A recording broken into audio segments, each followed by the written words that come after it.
Hey there. Good morning. I am Meredith, and I'm an intuitive and an astrologer based out of the mountains of North Carolina.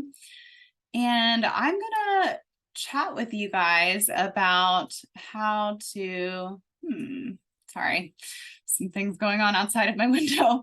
So I'm going to chat with you guys about astrology, obviously, and some of the thoughts that I've had about maybe some of the pitfalls or some of the potentially unconsciousness of some of the beliefs perpetuated by astrology TikTok and reels culture where people are scrolling and just taking in a bunch of information that may or may not be true or appropriate or correct about like the way to look at astrology. Now, I'm not trying to manage anyone's mind, but I do think that there is a way to look at astrology to reinforce your misery and to keep yourself miserable.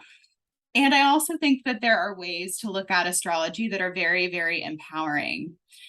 And so I can think of three examples off the bat. The first thing is when people use their divination as ways to kind of justify bad habits or like old ways of being. So if someone is maybe has a lot of Libra in their chart and they use that as a way to avoid conflict or to kind of like shirk responsibility in situations of conflict or deflect a lot of things onto their partner, and then they're just like, well, I'm a Libra, that's just my nature. Like, no, we have not one very like cookie cutter archetypal nature. Like, we have all of the signs within us, and we are supposed to use this system to evolve. So there's no like, oh yeah, I'm just a Leo and I'm supposed to just be an asshole in this life. Oh yeah, it's just about me. Sorry. It's like, no, we are supposed to like incorporate the opposite signs in our chart to our prominent placements to gain balance. So just as an example, I have a lot of Leo in my chart. That was a personal example. And sometimes I really have to key into the cold objectivity, no offense, of Aquarius so that I can gain balance. So I can come out of my personal, getting like flung around by my heart space that can sometimes happen to Leos. I have to go into that cerebral mode and to look at things from a bird's eye view and to say, hang on a second, this isn't like, I need to like apply critical thinking and balance to the situation. So the other thing that I've seen that kind of bothers me about the way that, colloquial or casual astrology is practiced is this concept of like, gosh, I'll never date a Pisces again, or like, fuck all Geminis, or like, I would say that probably like out of all of the signs, Leo, Gemini, and Scorpio get the most vitriol and hatred. But if you look at your chart, you have Gemini, Leo, and Scorpio somewhere. So what I invite you to do, instead of casting shade on everyone that you meet that is of a certain sign of someone who fucked you over, is look at where that part of your chart, where is that part of your chart? So what house do you have Leo in, or Gemini, or Scorpio? What planets do you have that in? For example, I've always struggled a lot with Aquarius women. This is just like an open admission. And the reason that I've struggled a lot with Aquarius women via my chart is that I have a lot of Leo, and I have a Pluto and Scorpio. These are like, contrasting energies. And sometimes when a person has a lot of Leo placements, they show up as a really, I wouldn't say it's a very big energy. It can be. And sometimes I think Aquarius sun women are very quick to like sort of want to collectivize things or look at things in terms of we rather than me. So there can be just generally, like in terms of the signs, some discordance there.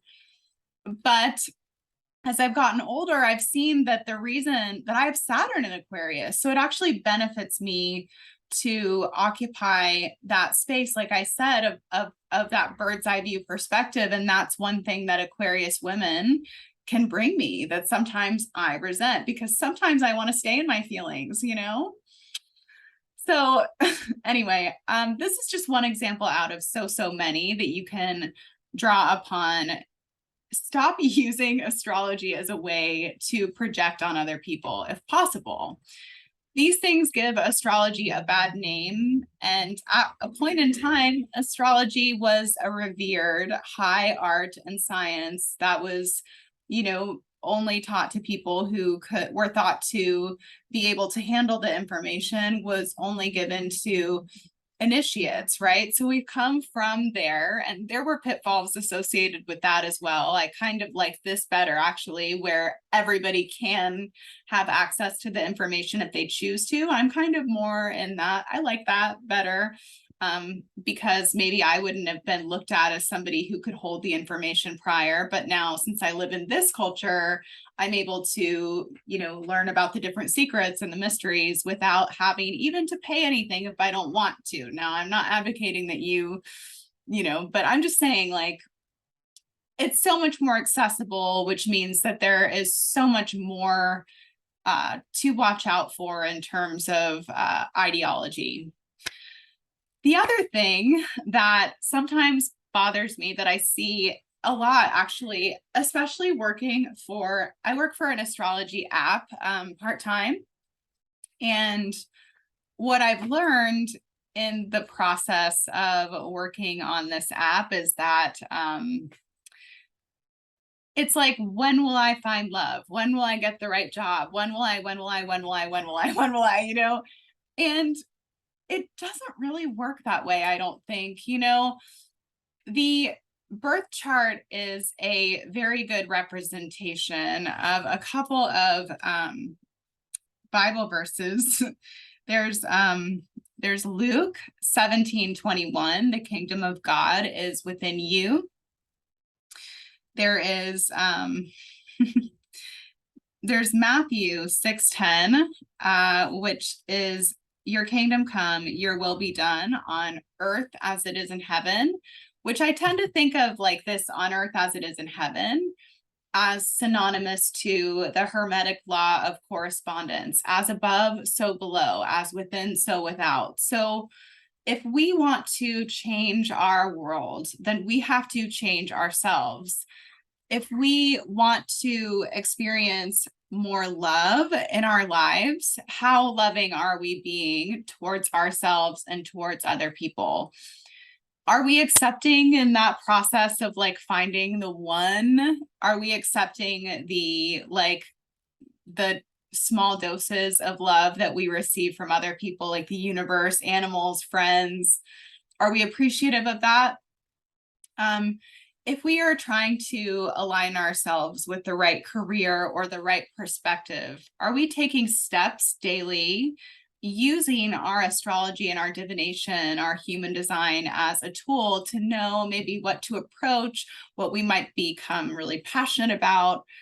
Or are we just waiting and not acting, not doing anything? I'm not saying that you have to initiate if you are a projector or generator in human design, but I am saying that, you know, it's like, when I personally, because I have so much Virgo in my chart, I'll just use this as an example. If I am like, I don't have any money, the first thing that I do is I do my routine. So I do my yoga practice, and then I read my holy books and all of my heretical things that I like to read. And those two things are like my daily routine. And then somebody will book a session, because in order for me to feel like things are moving in a certain direction, it's like I need to do those routine things. Maybe not everyone is like that. I think if you have, like, say you have Mercury in Pisces in the sixth house, or the second house, the second house. If you have Mercury in Pisces in the second house and you're like, oh my God, my money well is dry right now, you should start creating. Just start creating, see what happens, paint something, write something, draw something, dance something. And I can almost guarantee you that that will lead into like something happening with the universe to where, you know, you find whatever you need on the ground. Like there's a way to work with this all that is interactive, that is an in-breath and an out-breath and an in-breath and an out-breath, that is acting as if you are made in the image of God and the cosmos, which you are. So it also takes the locus of control from the outside, where there's something that you're looking to externally to say like, oh, you know, I want this person, or I want this job, or I want this thing. Everything that you need is already within you. And there's another Bible verse that I'll bring up because y'all know, like, I love me some, just in terms of like looking at the depth of multidimensional information in the Bible, if you're looking at it with the eyes to see, is like incredible to me. So I found this passage in Ecclesiastes. It's Ecclesiastes 3:11. God has made everything beautiful for its, if I might have already read this already, because I've tried to record this multiple times. So if I repeat myself, I'm sorry, but it is what it is. So this says, God has made everything beautiful for its own time. He has planted eternity in the human heart. But even so, people cannot see the whole scope of God's work from beginning to end. Okay, so take all of those verses that I just read, like Luke 17:21, the kingdom of God is within you. Ecclesiastes 3:11, he has also set eternity in the human heart. And then also the on earth as it is in heaven, as above, so below, as within, so without. So if we want something in our external life to change, or if we want to manifest something or co-create something, then we take action in that direction. It doesn't even have to be, for me, a lot of times action is doing a ritual and then kind of like waiting and seeing what I feel led to do next. Ritual is like a dirty word, you know, because I think a lot of us have been conditioned to believe that really using our magic and interacting with these systems is demonic. And the reason for that is because a lot of people are preying on the fact that people do look outside of themselves for external validation and control, like in terms of like, what's coming next? And I'm not saying that I mind that, because I like doing transit readings and prediction readings, but it's more about the themes that might take place. It never manifests how you expect it's going to.